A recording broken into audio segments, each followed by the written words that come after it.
आमचे शिक्षक आमच्यासाठी प्रत्यक्ष देवतुल्य व्यक्ती आहेत आणि त्यांच्या प्रती आमच्या मनातल्या भावना व्यक्त करायचा, त्यांना धन्यवाद द्यायचा दिवस म्हणजे 5 सप्टेंबर. चिखलाच्या गोळ्याला आकार द्यावा लागतो, सोन्याला सुद्धा भट्टीत तापावं लागतं, दगडापासून जर मूर्ती घडवायची असेल तर त्याला सुद्धा टाकेचे गाव सोसावे लागतात. आणि तसंच जर मनुष्य नावाच्या प्राण्याला सुसंस्कारी माणूस घडवायचा असेल ना, बनवायचा असेल ना, तर त्यासाठी शिक्षण आणि शिक्षक दोन्ही गरजेचे असतात.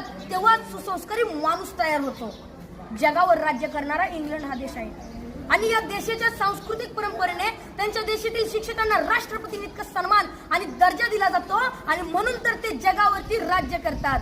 ज्याला क्रिकेटचा देव मानलं जातं तो मास्टर ब्लास्टर सचिन तेंडुलकर. त्याला प्रसार माध्यमांनी प्रश्न केला की तुम्हाला एवढी बक्षिसं मिळाली, तेवढे पुरस्कार मिळाले, तर त्यातलं तुमच्या आवडीचं बक्षीस कोणतं? तेव्हा सचिन तेंडुलकरने सुंदर उत्तर दिलं. ते म्हणाले, मला एवढी बक्षिसं मिळाल्यात, मला एवढे पुरस्कार मिळालेत, अहो एवढंच काय, मला सर्वोच्च पुरस्कार भारत रत्न मिळालाय, पण त्यातलं माझ्या आवडीचं बक्षीस कोणतं असेल ना, तर ते म्हणजे मला माझ्या आचरेकर सरांनी दिलेली शाबासकीची थाप. ते जेव्हा म्हणतात ना शाबास सचिन, तेव्हा त्यांची ही शाबासकी मला भारतरत्नापेक्षा सुद्धा मोठी आहे. जी माणसं आपल्या जीवनात मोठी झाली त्यांनी आपल्या आयुष्यातील मोठेपणाचं यशच श्रेय आपल्या शिक्षकांना दिलंय.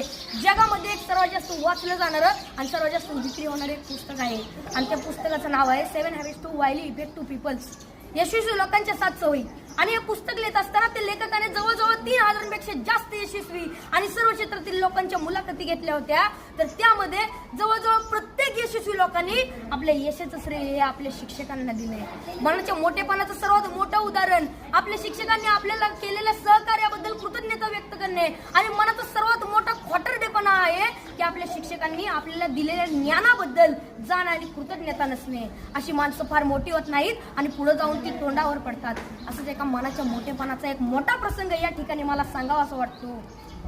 एकदा डॉक्टर बाबासाहेब आंबेडकर इंग्लंडवरून भारतात येत होते.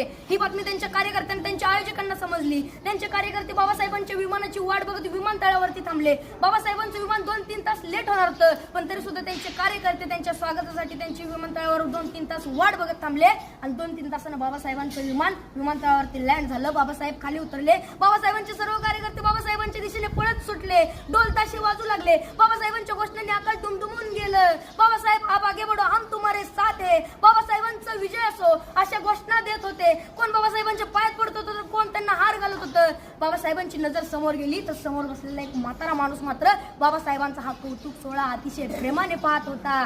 बाबासाहेबांनी गर्दी बाजूला सारली आणि तडकन त्या म्हाताऱ्या माणसाकडे गेले आणि आपलं डोकं त्या म्हाताऱ्या माणसाच्या पायावर ठेवलं. त्या क्षणी सर्व लोक आश्चर्यचकित झाले.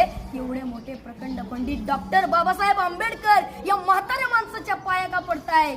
त्या क्षणी बाबासाहेब म्हणाले,